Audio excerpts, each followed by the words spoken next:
Well, let's start with a few points. One of the first things that's troublesome is that unlike what Romanticism tells us, we are not pure, kind, loving beings simply on the lookout for a soulmate. We are deeply dangerous, and most of us are on the edge of insanity. This is not an exception. It's just what it means to be human. All of us are only just holding it together. We are dangerous to be around.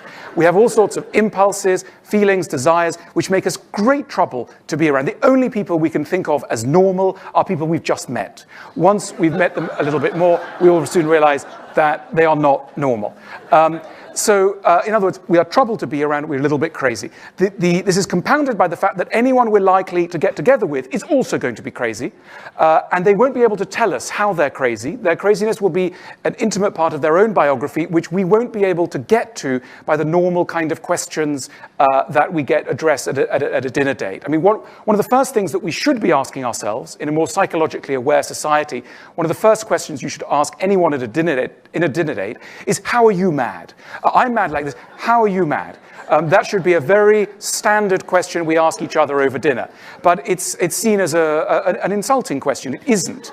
Another reason why, of course, we're so unaware of our psychological dynamics is that until we start a big long-term relationship, no one can be bothered to tell us. Our friends certainly can't. I mean, sometimes in relationships, when things are tricky, we say things like, well, Mary, my friend, or John, my friend, they don't seem to criticize me. Why are you criticizing me all the time? My mother doesn't criticize me. Well, the reason is mothers and friends don't care enough. They don't have to deal with you all the time. So they don't give you the vital feedback that only a lover, deep in a relationship, probably a marriage, will ever tell you. So the information that is most relevant to our self-understanding is missing. Friends don't care, and lovers, when it gets too tricky, casual relationships just end because people can't be bothered to invest in the deep sort of in mutual enlightenment that should be going on in a relationship. So two disturbed people come together, that's going to be problematic. The other thing, of course, is that, in the olden days, people used to get together according to a marriage of reason. So parents would get together, and reasonable reasons for getting together would be identified. His plot of land is next to yours, the same religion, or the castle, or whatever. Nowadays, we believe in instinct, that we should follow our instinct. Instinct should guide us to the person who will make us happy. The problem is, and this is really the drift, to summarize brutally, this is the drift of what psychoanalysis has taught us in the 20th century. Psychoanalysis has taught us that when we fall in love with people, we're essentially recreating a pattern of earliest childhood.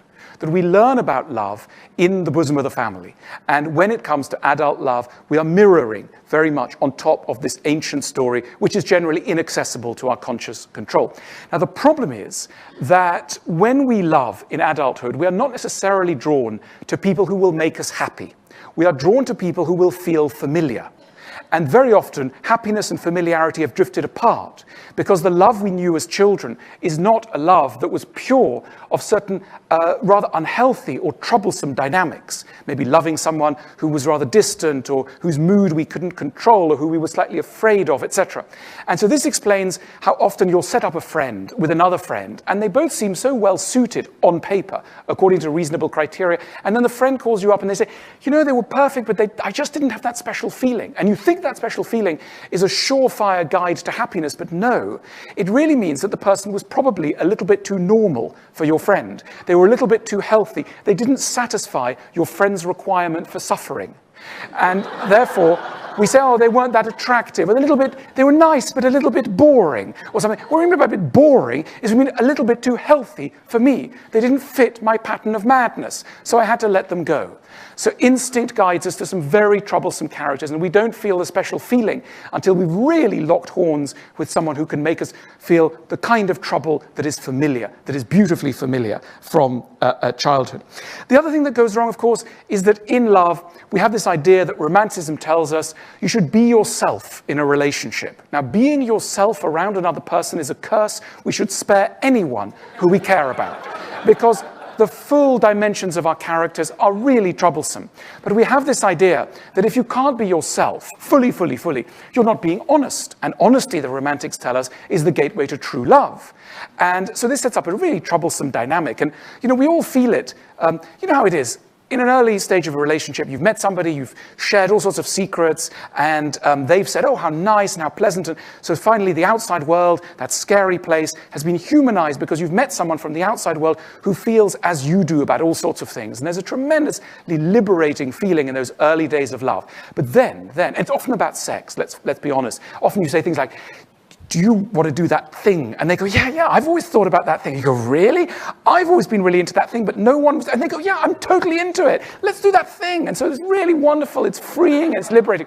And then one day you're in a restaurant and maybe the relationship is 3 months in and you say, oh, that waiter person over there, that, imagine if like them and we, and it wouldn't be fun if like we invited them and your partner who's understood so much about you, your feelings about your mother, that funny thing you talked about, they understand so much, and suddenly they're looking pretty serious and kind of upset.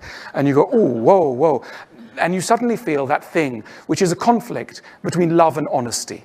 And most of us at that point go, you know what, I'll take the love. I'll ditch the honesty. I'm not going to go so much into what I really want to do with that person.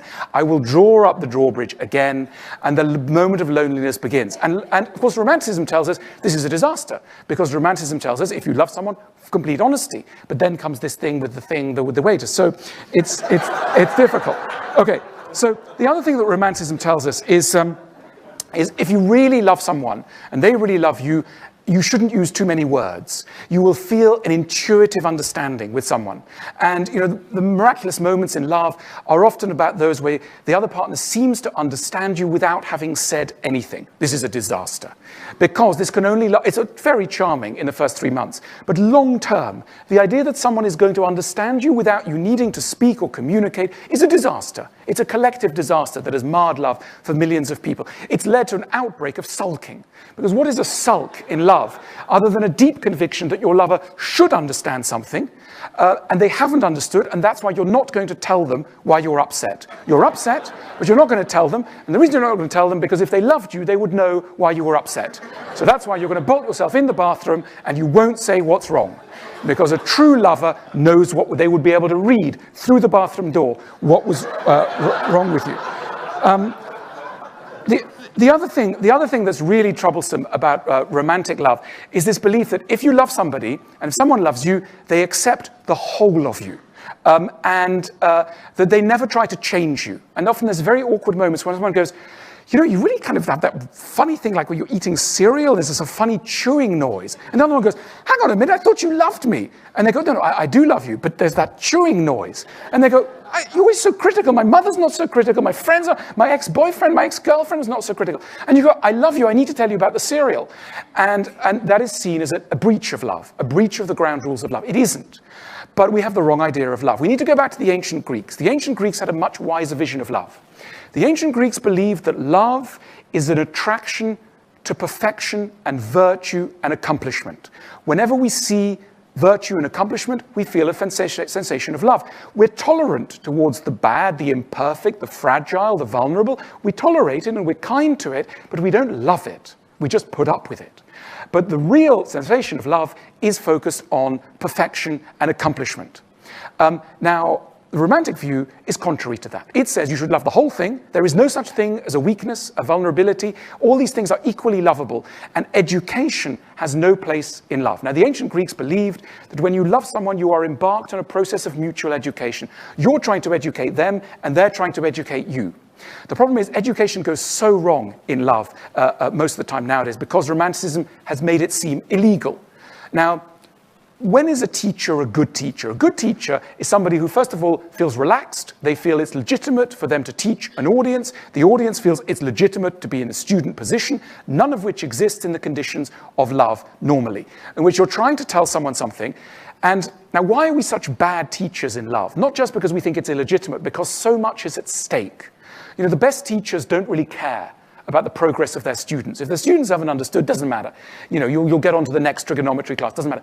In love, we care so much, and so we're so hysterical. We're trying to teach someone something on the verge of a catastrophe in our own lives because we're haunted by the feeling in love, in long-term love, I've married the wrong person, therefore I've ruined my life. And that's not a good position to be in when you're trying to teach someone how to eat in a different way or make anecdotes in a different way. You're hysterical. You're going, the background thought is, I've ruined my life, I've married an idiot, and they've got to understand. So you shout and you scream and you humiliate, and of course no one's ever learned anything under conditions of humiliation. The moment you said anything humiliating, the lesson's over. They're not on your side and they're offended. As we know from feedback forms, it's got to be 99% sweetness and light and honey and 1% criticism, then you've got a potential chance to educate. So we do terrible education. We don't know how to educate. We think that education is a breach of love rather than its beginning. All of us are so imperfect. Of course, our lover is going to find fault with us, and of course, they're going to try and improve us. But we have to legitimate the process of improvement, and at the moment, we don't at all, because we think it's a betrayal of the ground rules of love. What are the solutions? Well, we have to reinvent love. Now, we're in a tech environment, and we're so used to reinventing certain technological, political platforms. We have to invent the romantic and emotional basis upon which our lives are made. I'm very thrilled by this idea. Come see me later if you're interested in this plan. We have to reinvent love and how we love. The first thing we have to do is to get away from instinct. Of course, instinct doesn't work. Imagine if someone was saying, I'm performing a brain surgery later this afternoon. I'm going to be guided by instinct. I just have an instinct. Or I'm going to land an A380 tomorrow by instinct. Of course you wouldn't. You'd have ended up with disaster. It's bizarre that we continue to refuse the idea that we should be educated in the very basics of relationships. We need a more therapeutic. It's not that we should lower our expectations. It's that we should keep the expectations that we have, but create a therapeutic scaffolding around them so that we will be able to reach the heights which we legitimately seek in our relationships. Here are some of the things that I would put into a curriculum of love.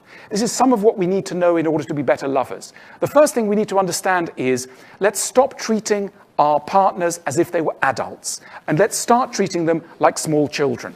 The reason why this is so important is, when a small child does something wrong, let's imagine you've got a small child, you cook them dinner, they're 2 years old, 3 years old, you give them some broccoli and some schnitzels, etc. You put a plate down in front of them, and they just swipe it off and go, "Nah!"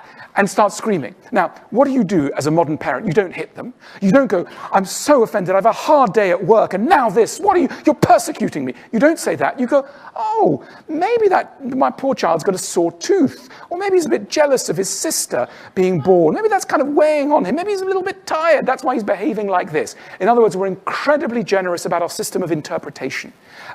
We don't do this as adults because we think, well, the person's an adult. And of course, most adults look like adults, unfortunately. It would be so much more useful if we look like children. Because, the great thing about breaking something, I think you've got a broken arm, right? Everyone can say, "Oh, you've got a broken arm. Oh, I'm so sorry, you've got a broken arm. Let me open the door, you've got a broken arm." If you've got a broken soul, a broken bit of your psyche, everyone thinks you're normal. But you want to go, no, I've got this thing that's broken. It doesn't look broken. So we don't look like children, but we are inside. And it's so, we're so aware of how patronizing it is to be treated as younger than we in fact are, that we've neglected in a way how generous, how kind, how truly loving it is to treat someone as if they were younger than they are. Because this is really what it means to love, which is to be generous in the interpretation of the behavior of another person. The other thing that we need to get better at, of course, is interpreting whether somebody is evil or not for doing the things that they do. And for this, we need to learn humor. Often comedy is seen as an add-on, as sort of a game show entertainment thing. It's a vital resource in relationships. Because what humor does, think of all the great characters that we laugh about, like Larry David. Now, Larry David, if you met Larry David as he plays himself in Curb Your Enthusiasm, if you met him in life, you'd think this guy's a total idiot. You hate him, he's awful. But because of the humorous envelope in which he's presented to us by comic genius, you think that vital thing, he is a lovable idiot. And that's a sign of love. When you manage to move from seeing your partner as an idiot to seeing your partner as a lovable idiot, you have learned a vital lesson about love, which we all need to take on board. We need to remember, of course, humor is, secrets are okay. To try and reveal everything about yourself is wrong. If you're, let's say, only lonely with maybe 40% of your character, that's fine. You're doing very well. The idea that loneliness should end with the birth of love is completely wrong. You must not blame another person for not understanding every part of you. How could you expect them to? You don't even understand most of you. How could they mind read? No one is a mind reader, nor should they be expected to be. So, ladies and gentlemen, a quick rundown of the kinds of the kind of checklist that you should be making to know that you are ready for love. You know you're ready for love when you have gently understood that, of course, you are crazy. You have gently understood that, of course, your partner is crazy. You've gently understood that you don't really understand yourself, they don't understand themselves, and your communication is likely to be completely dire at the instinctive level, and you need to bring it on to a more therapeutic level. You need to understand that love is going to be accompanied by a lot of practical details. You won't be on holiday, you won't be with the waterfalls all the time, or the lovely, beautiful clouds, that love is a practical venture, and that you will be unhappy a great deal of the time. Pessimism is often seen as the enemy of good things, and indeed it is in many ventures. But when you embark on the journey of love, pessimism, in fact, is the most generous and kindly emotion that you could direct towards yourself and your partner. That is the future of love that I've been sketching for you.